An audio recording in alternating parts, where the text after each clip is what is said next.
Have you ever looked across the dinner table at the person you married and felt nothing? Not anger, not sadness, not even annoyance. Just nothing. A kind of quiet that has no warmth in it. You pass the bread. You ask about the schedule. You say goodnight. And somewhere underneath all of that politeness is a question nobody wants to say out loud. When did we stop being husband and wife and start being two people who share a lease? St. Teresa of Avila had something to say about that. And it is not what you expect. Teresa was not a marriage counselor. She was a 16th century Spanish nun, a mystic, a doctor of the church, and one of the most clear-eyed observers of the human soul who ever lived. She founded 17 monasteries, wrote 4 books that are still read today, and described interior states of the soul with the precision of a surgeon and the heat of a woman on fire. She wrote about prayer, she wrote about God, and she wrote, with devastating accuracy, about what happens when love is slowly replaced by comfort, by routine, by safety, and by the slow deadening of two people who used to burn for each other. She did not call it marriage drift. She did not have that language. But what she described in her interior castle, written in 1577 in Toledo, Spain, is something that any married person in any century would recognize the moment they read it. The soul, she said, is like a castle made of crystal. And the greatest tragedy is not when enemies attack the castle from outside. The greatest tragedy is when the soul moves to the outer rooms and forgets there is an interior at all. She was talking about the soul and God, but Teresa herself, in her own commentary, applied the same architecture to love between people, and what she saw would stop you cold. If you are the kind of person who wants to understand what is actually happening beneath the surface of a marriage that has gone quiet, stay with this. Because this is not surface-level advice. This is what a woman who spent 40 years studying the mechanics of intimacy, abandonment, and return said about the distance that grows between two people who love each other but have stopped showing up. If you value content like this that goes deep into the real documented teachings of the saints, subscribe. It is the best way to support this work and make sure you do not miss what comes next. And comment below. Tell us what city you're watching from. We love knowing where this reaches. This script draws from Teresa's own writings, primarily The Interior Castle, translated by Mirabai Starr, published by Riverhead Books in 2003, and from the critical biography, Teresa of Avila, The Progress of a Soul by Kathleen Medwick, published in 1999. These are not surface sources. Medwick spent years in the original 16th century Spanish archives, cross-referencing Teresa's letters with Inquisition records and the testimonies of the women who lived alongside her. Now back to the story. Teresa was born on March 28, 1515 in Avila, a walled city in central Castile, Spain. Her father, Alonso Sanchez de Cepeda, was a merchant of Jewish converso descent, which meant the family carried the constant social weight of proving their Christian sincerity in a country that was watching them closely. Her mother, Beatriz de Ahumada, died when Teresa was 13. That detail matters, because Teresa grew up understanding in her bones what it felt like when the warmth disappears from a house, when the person who made a place feel alive is suddenly gone, and everyone keeps moving through the rooms pretending it is fine. Her father remarried. The house continued. Life continued. And Teresa watched, as a teenager, what happens when people choose functioning over feeling. She watched two people share a house and a life and a set of obligations, and she understood before she had words for it that you could be present in every room of a life and absent from the center of it. She entered the Carmelite convent of the Incarnation in Avila in 1535 at age 20. The convent was large by the standards of the time, housing more than 180 nuns at its peak, a number that created enormous social complexity, factional loyalties, and the constant management of relationships. Teresa was talented at that management. She was charming and well-liked and skilled at navigating the invisible politics of a community that size. She spent the next 20 years there in what she later described as a kind of spiritual sleep, not evil, not rebellious, just absent from herself. She received visitors in the parlor. She was charming and social. She performed the rituals. And inside, she told us, she was almost completely empty. She wrote in her autobiography, The Vita, completed around 1565, "I spent nearly 20 years on that stormy sea, falling and rising, but falling more than I rose." 20 years. In a convent, surrounded by prayer, going through every motion and spiritually hollow. Now hold that image, because that is what she later used to explain what happens in a marriage when the two people inside it stop truly meeting each other. In the interior castle, Teresa divides the soul into 7 rooms, or dwelling places. The outermost rooms are where most people live their whole lives. There is activity there. There is functionality. People in the outer rooms are not bad. They are not cruel. They are simply busy. They are managing the surface of their lives with enormous skill and almost no awareness of what is underneath it. Teresa described these people with enormous compassion and also enormous urgency. She said they are like someone who owns a magnificent castle and has never once gone inside. They walk around the exterior. They maintain the walls. They keep the roof from leaking. They are responsible and present and doing everything a person is supposed to do, and they have no idea what is waiting in the center. Applied to marriage, this is almost unbearable in its accuracy. Two people meet. They fall into each other. They move into the inner rooms instinctively, naturally, the way water moves downhill. The early years of a real relationship are almost always lived in the interior. You see each other. You are seen. There's a heat to it, a nakedness that has nothing to do with the physical and everything to do with the soul being exposed to another soul and not flinching. You say things at 2 a.m. that you have never said to anyone. You show the unfinished parts of yourself and the other person stays. That staying is the most intoxicating experience available to a human being. Then something happens. Not a catastrophe. Nothing dramatic. Life fills in around the edges. Work, children, money, logistics, the commute, the grocery run, the thing that needs to be fixed, the conversation you meant to have but it was late and you were tired, the argument that got resolved on the surface but not underneath, the need you had that you stopped mentioning because it felt like too much, the vulnerability you offered once and it was met with impatience, and so you filed it away and did not try again. And gradually, without any single decision being made, you drift outward. You start living in the outer rooms. Teresa said, "The outer rooms are not empty, they are full." That is the problem. They are full of noise and activity and obligation and the convincing feeling that this busyness is the same thing as living. You are doing everything required of you. You show up. You contribute. You are a good partner in the logistical sense. You split the bills and coordinate the calendar and discuss the school performance, and you are present in every way that can be measured on a checklist. And you are completely gone from each other in the way that actually matters. She wrote, in Dwelling Place, one of the interior castle, "The door of entry to this castle is prayer and reflection." She was writing about the soul's relationship with God. But she added something critical. She said, "The soul that never enters into real interiority is not just missing God. It is missing itself. And a person who is missing themselves cannot truly meet another person, because you cannot give what you do not have access to. This is why two people can be in the same bed for 20 years and be strangers. Not because they stopped loving each other, but because they stopped arriving. They show up to the room, but they are not there. And the other person can feel that absence the way you feel a draft through a wall. You cannot see where it is coming from, but you are cold. Teresa's own experience of this was not theoretical. She spent 2 decades in this state, inside the convent, and she described the particular agony of it with a precision that makes you feel like she is describing your Tuesday night. She wrote about the specific exhaustion of performing connection without feeling it, about saying the right things and sitting in the right posture and going through the rituals of intimacy while being fundamentally unreachable. She called it living near the door. You are technically inside the castle, but you are always within arm's reach of the exit. You have never committed to the interior. You are in the marriage the way a house guest is in a house. Present, polite, contributing, but fundamentally passing through. The turning point for Teresa came around 1554, when she was 39 years old. She was passing a corridor in the convent of the Incarnation and saw a painted sculpture of Christ at the column, wounded and bleeding, and something in her broke open. She did not make a decision in that moment. She fell apart. She threw herself on the ground and wept and begged God not to let her rise until he had given her the strength to stop going through the motions. She wrote that before that moment she had been asking God to fix her circumstances. After that moment she stopped asking God to fix her circumstances and started asking God to fix her.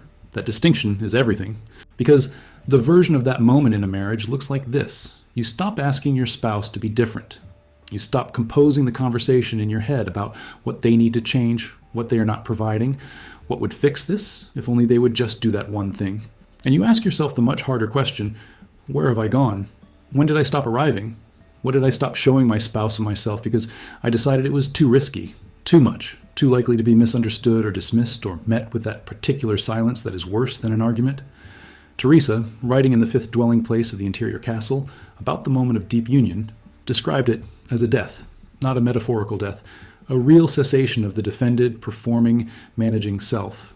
She wrote, "In this prayer of union, the soul neither sees, hears, nor understands anything while it lasts, which is always short, and even shorter than it seems to the soul itself." Death. And then something new. She was describing mystical union with God, but she had spent enough time with human souls, thousands of them, as a confessor and a founder and a counselor, to know that the same architecture governs love between people. You cannot stay in the defended position and be loved. You can be managed, you can be accommodated, you can be tolerated with great fondness, but you cannot be loved in the place you're actually hiding. Love requires the interior. and the interior requires you to stop protecting yourself from the possibility of being fully seen. There's a letter Teresa wrote in 1576 to her brother Lorenzo, who was struggling in his marriage and had written to her in distress.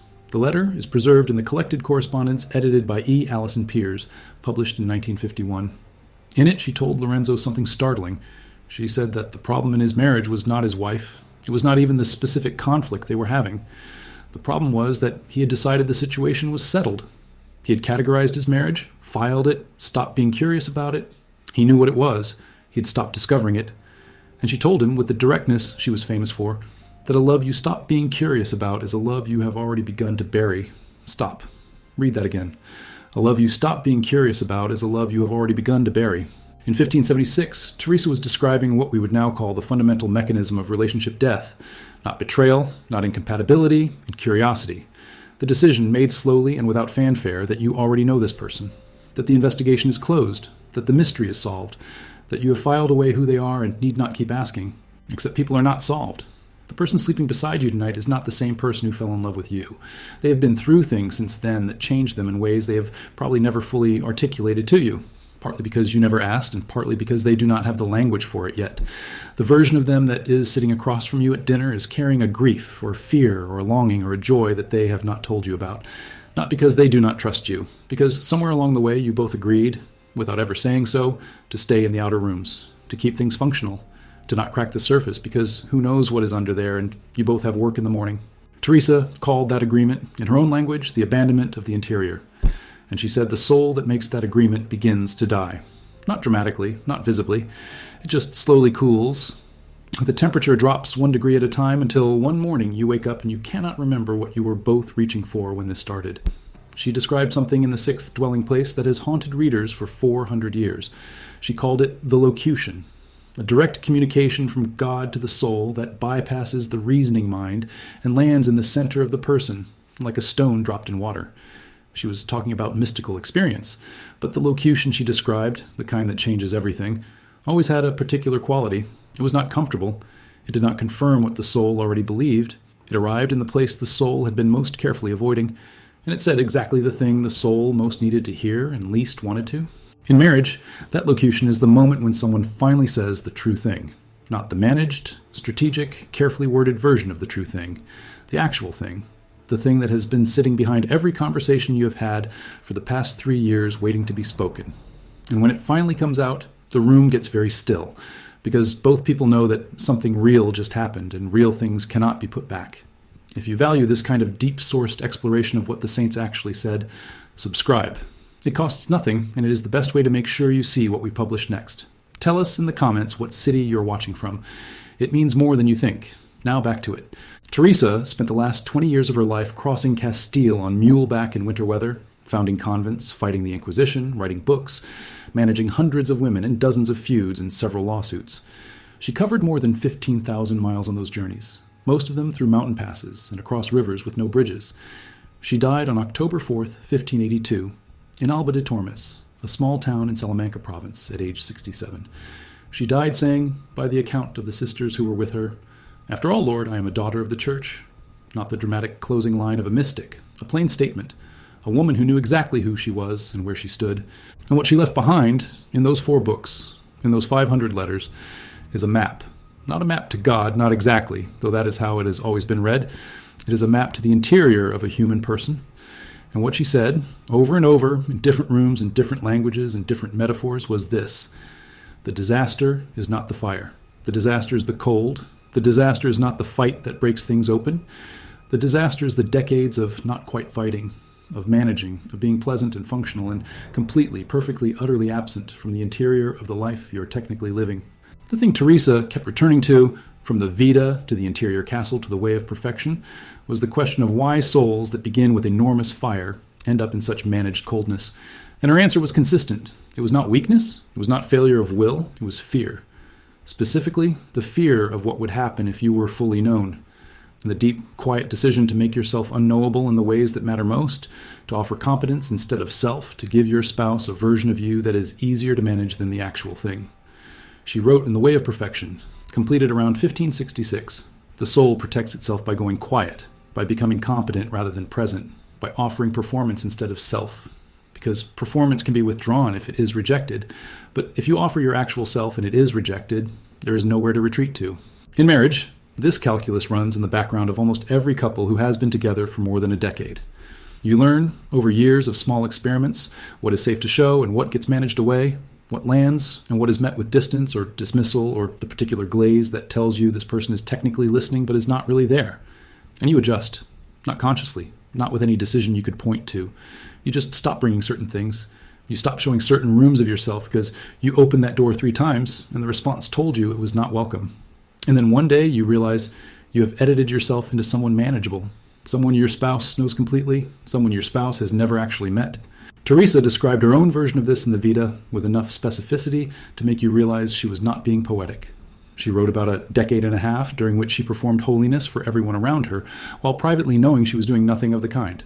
She was charming, likable, pleasant, religiously correct. She was completely unreal. And the people around her thought they knew her because she was consistent and familiar and gave them no surprises. She wrote that God, watching this, was not angry. He was patient and waiting. She said she felt during those years like someone who stands in a garden and refuses to water the plants and then wonders why nothing grows. You cannot refuse to water the plants and wonder why nothing grows. There is a specific scene from her life recorded in multiple witness accounts. It happened around 1556, during a period when Teresa was beginning her genuine interior transformation. She was visited in the parlor of the convent by a man named Gaspar Daza, a prominent priest in Avila who was known for his austerity and his theological precision. Daza had been brought to her by a mutual friend who thought he could help her discern the nature of her experiences. The meeting went badly. Daza concluded quickly that Teresa's spiritual experiences were either self-delusion or demonic influence. He told her so, plainly, with the confidence of someone who had already made up his mind before he arrived. Teresa, who had spent her whole life making herself acceptable and agreeable and easy to be around, did not agree with him. She did not make a scene. She did not argue loudly, but she did not collapse either. She went home and wrote about the encounter, and what she wrote was not the self-doubt you might expect from a woman in 16th century Spain being told by a respected priest that her soul was in danger. She wrote, "I felt sad for him because I understood that he was sincere and that the fault was not in him, but in the fact that he had never gone to those places himself and so could not recognize them. She felt sad for him, not for herself, for the man who was so confident in his knowledge of the interior that he had foreclosed all possibility of discovering it. The man who had decided he already knew what was in there. That is the posture Teresa is asking for in a marriage. Not the abandonment of judgment, not the suspension of discernment, but the active, ongoing refusal to decide that you already know everything about what is in front of you. The willingness to be surprised by the person you have been living alongside for years. The radical, daily humility of treating a familiar face as a mystery still unfolding. In 1580, 2 years before her death, Teresa wrote a letter to one of her prioresses in Seville. The letter is documented in the collected works published by the Institute of Carmelite Studies in Washington, translated by Kieran Kavanagh. The letter discusses a practical dispute about community governance, but at the end, she added a paragraph that has been quoted by theologians for more than 400 years. She wrote, "Never think you have arrived. The soul that believes itself finished is the one most in danger of being lost. Never think you have arrived." She was writing about the spiritual life. She was writing about marriage. She was writing about every relationship where 2 people have been together long enough to believe the exploration is over, where the comfort has become a kind of death in disguise, where the familiarity has been mistaken for intimacy. Familiarity is not intimacy. Familiarity is a map of the outer rooms. Intimacy is what happens when you keep walking inward together for years into places that require you to be undefended. Teresa knew something about walking inward. She knew it costed everything. She knew most people will not pay that price, not because they are lazy or selfish, but because the inner rooms require you to be unprotected. They require you to let another person see the places in you that have never been named, that have been carried quietly for years, that you barely have language for yourself. And that kind of vulnerability is not comfortable. It is the most terrifying thing most people will ever do. Much easier to pass the bread. Much easier to ask about the schedule. Much easier to be pleasant and competent and completely absent and call it a good marriage because nothing is technically wrong. Nothing is technically wrong. Everything is actually cold. The 6th and 7th dwelling places in the interior castle are where Teresa describes the deepest forms of union. The soul that has made it this far, she says, is not there because it was particularly brave or particularly gifted. It is there because it refused to stop going inward, even when going inward was painful, disorienting, and costly. It is there because it kept choosing presence over performance, even when performance was so much safer and so much less expensive in the short term. She described the seventh dwelling place, the innermost room, as a place of spiritual marriage. Her words, in 1577, in that little convent in Toledo, where she wrote the entire interior castle in about 45 days, while managing 3 active lawsuits and the ongoing opposition of her own religious superiors. She used the image of marriage deliberately, because she understood that the deepest form of union, the kind that transforms both parties and persists through difficulty and change and the long passage of time, requires the willingness to be permanently and utterly known, not strategically known, not conveniently known in the places that make you most afraid. And she said that what lives in that room is not bliss exactly, it is peace. A peace that is not the absence of suffering, a peace that coexists with difficulty and persists through it, a peace that 2 people build together when they have decided, over and over in thousands of small moments, to keep walking inward instead of retreating to the outer rooms where everything is manageable and nothing is real. Teresa of Avila was canonized by Pope Gregory XV on March 12, 1622, 40 years after her death. In 1970, Pope Paul VI named her a Doctor of the Church, the first woman in history to receive that designation. The interior castle has never gone out of print. It has been translated into more than 30 languages. It has been read by people who had no interest in Catholicism, no interest in mysticism, no interest in anything except understanding why the most important relationship of their life had quietly gone hollow and what, if anything, could be done about it. What Teresa said, consistently across 500 letters and 4 books and decades of counsel to hundreds of souls, was this: it is not over until you decide it is over. The interior is always available, the door is always open, the path back inward is not easy, and it requires you to go first, and it requires you to keep going even when the other person is not yet ready, and it requires the willingness to be wrong about how well you know this person you have been living alongside for all these years.